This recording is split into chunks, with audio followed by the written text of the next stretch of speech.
Ano o sino ba ang mga napili niyo mga beneficiaries? Kiana? Ayun, pamangkin ng staff ko.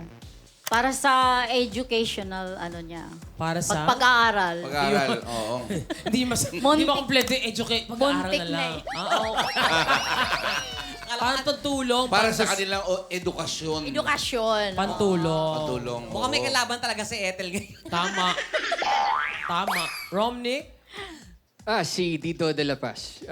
He's a good friend and he's fighting cancer. So, paano man makakatulong, di ba? So, Naku, thank you very much para sa kanya. Oo nga. Okay. Via?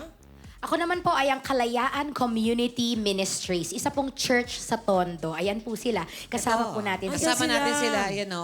Oo. Hello. Hello po. Hello po. Ayan. Bati naman kayo. Hello. Ayan po, binabati nga po namin ang aming mga ka-churchmate dito sa Tondo, Manila, Barangay 105. Kami po ay KCM at tinatawag din yung lugar namin bilang Heart of Tondo. Heart of Magandang mapagpalang araw po sa ating lahat, kaawit bahay. Yun. Thank you very much. Thank you for being here.